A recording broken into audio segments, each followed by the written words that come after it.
When people talk about the greatest sci-fi action movies ever made, the same titles always come up. But there's an entire shadow canon of science fiction action. Movies that were too violent, too weird, or too honest to become mainstream hits. These films didn't dominate pop culture. They survived on cult status, home videos, and word of mouth, and in some cases, they aged better than the blockbusters that buried them.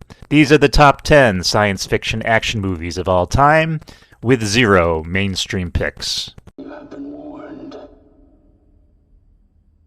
And as for you, Mama, judgment time.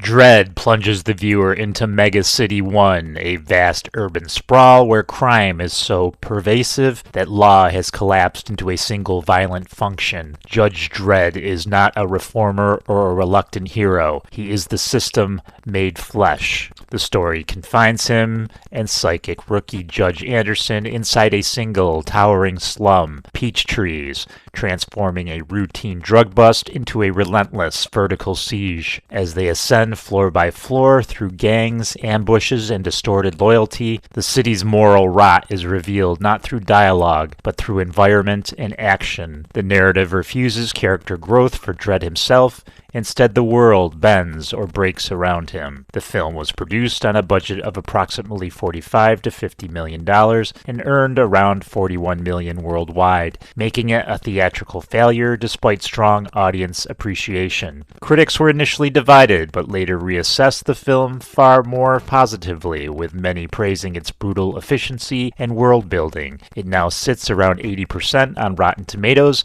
and has a strong cult reputation. Although Pete Travis is credited as director, writer Alex Garland effectively took creative control during editing, shaping the movie's final ruthless tone, a fact later confirmed by cast and crew.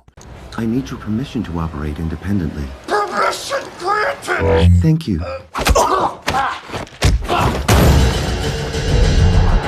Set in a near future defined by invisible automation, Upgrade follows Gray Trace, a mechanic whose resistance to technology has left him increasingly obsolete. When his wife is murdered and his body destroyed, Gray accepts an experimental AI implant named STEM that restores his mobility. What begins as a revenge story slowly transforms into a psychological thriller as STEM's perfect logic begins overriding Gray's impulses, morals, and eventually his sense of self. The action sequences visualize this takeover. Movements become mechanically precise, hesitation disappears, and violence unfolds with terrifying efficiency. By the final act, the film dismantles the power fantasy it initially constructs. Made for just $3 million, Upgrade grossed nearly $17 million worldwide, becoming a major success relative to its budget. Critics praised its originality, staging, and bleak ending, helping it achieve near 90% critical approval on Rotten Tomatoes.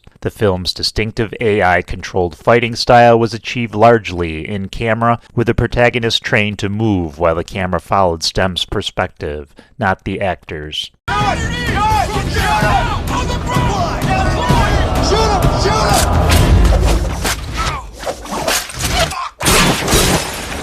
In Equilibrium, humanity's fear of war has led to emotional annihilation. The totalitarian state of Libya enforces peace by chemically suppressing feeling, outlawing art, music, and personal attachments. John Preston, a grammaton cleric, is one of the regime's most lethal enforcers until he accidentally misses his dose and experiences emotion for the first time. His awakening unfolds not through political debate, but sensory overload. Grief, beauty, rage. Gunfights become expressions of repressed emotion, turned stylized.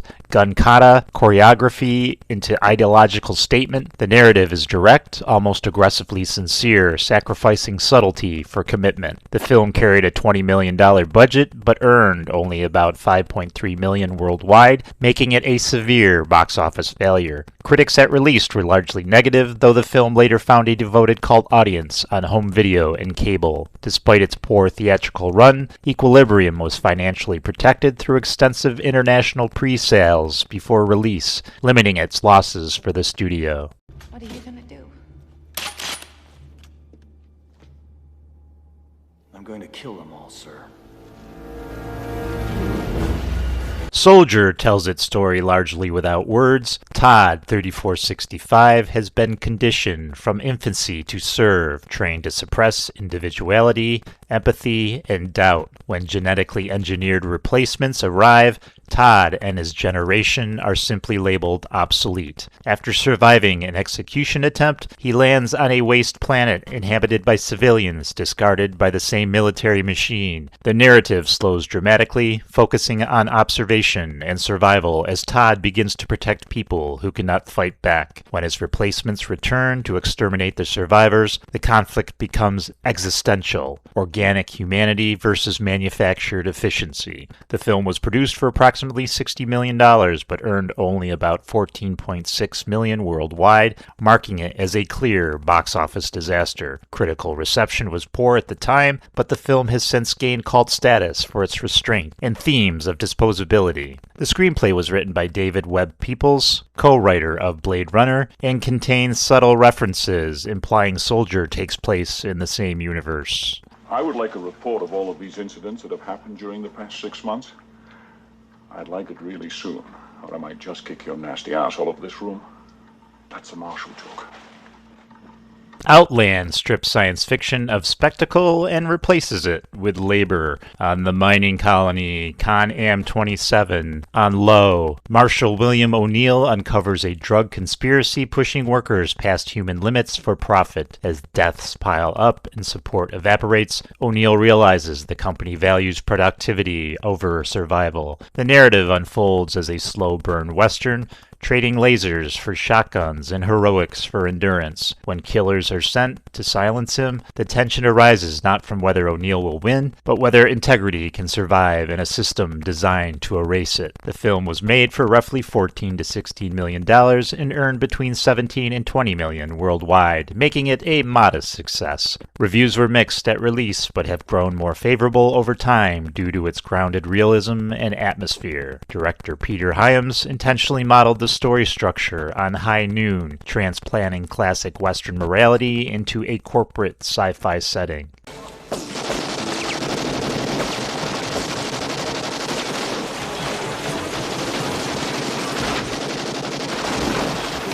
Nemesis exists in a cyberpunk future where augmentation is routine and humanity is optional. Alex Rain is an elite operative rebuilt repeatedly after grievous injuries, each upgrade eroding his sense of identity. Tasked with hunting former allies and android revolutionaries, Alex becomes trapped in a web of manipulation while questioning whether he remains human at all. The story is lean, fast, and nihilistic, less concerned with explanation than momentum, portraying technology as a tool that consumes belief, loyalty, and memory. Produced for around $2 million, the film grossed roughly the same amount theatrically, essentially breaking even. Critics were mixed, but the film has developed a strong cult following for its pacing and practical effects. Several action beats and visual ideas from Nemesis were later echoed in higher budget films like Underworld.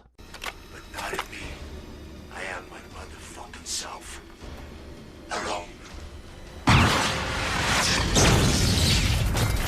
Set on the abandoned war front of Sirius 6B, Screamers explores what happens when autonomous weapons outlive their usefulness. The self-replicating machines originally designed to fight for humans have evolved, learning to mimic their creators. As Commander Hendrickson crosses the planet to negotiate peace, paranoia overtakes every interaction. The narrative shifts from military sci-fi to psychological horror, forcing characters to question whether survival is even possible once machines no longer need humans at all. The film was made for approximately $14 million, but earned only about $5.7 million worldwide, failing theatrically. Reviews were mixed to negative initially, though appreciation has grown among sci-fi fans. Screamers is based on Philip K. Dick's short story Second Variety, continuing his legacy of distrust toward artificial intelligence.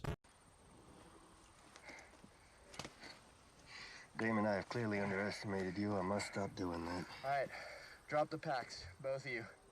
Prospect frames its science fiction through frontier desperation. Teenage C and her father descend onto a poisonous forest moon to extract valuable biological gems, hoping to escape poverty. When greed and violence fracture fragile alliances, the story narrows into survival and emotional bargaining. The uneasy partnership between C and mercenary Ezra becomes the narrative's core, with trust negotiated moment by moment. The film emphasizes consequence. Every action carries weight because resources, oxygen, and time are limited. The budget was under $4 million, with a very limited theatrical release that earned only tens of thousands theatrically. Though the film found its audience on streaming and home media, critics responded very positively, praising its world building and tone. Pedro Pascal's performance here helped position him as a new face in grounded sci-fi before his rise in major franchises. Maybe a piece of wood or something, piece of pipe, you know what I mean? Nowadays, you need a gun all the time. Fucking bunch of shit what these people are doing to the fucking world. Hardware is a claustrophobic cyberpunk nightmare set in a post-nuclear wasteland where military technology refuses to die. When the components of a forbidden combat droid are brought into a woman's apartment under the guise of scrap art, the machine begins reconstructing itself, turning domestic space into a killing field. The narrative is minimalist and aggressive, replacing explanation with atmosphere, surveillance, and noise. The robot is less a villain than a symptom of systems that persist beyond accountability. The film was produced for about $1.5 million and earned roughly $5.7 million, making it a financial success. Critics were divided, but its cult reputation is now firmly established. Fleetway Comics successfully sued the filmmakers for similarities to a Judge Dredd short story, forcing retroactive credit changes in later releases.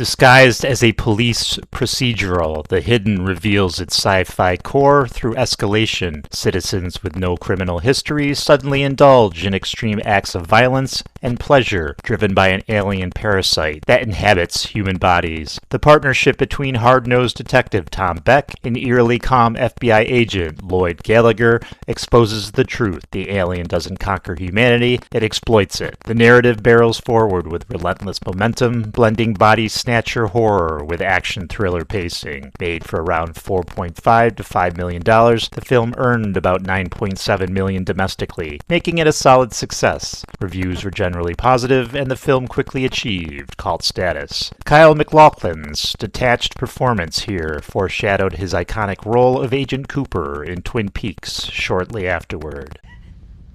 Yeah, I heard you, hotshot. What? I said, hotshot. Not all these movies failed. Some survived, some broke even, some quietly built cult followings, but every one of them was underestimated. They weren't given the faith, the support, or the room to grow that safer, shinier sci-fi receives today. And if they feel more daring, more personal, or more alive now, it's because they were made in a moment when ambition still mattered more than guarantees. These movies didn't need rescuing, they just needed time. And they're all good movies, so check them out. I thank you once again, gals and guys, for checking out this video. Please subscribe, share, like, and I will catch you next time.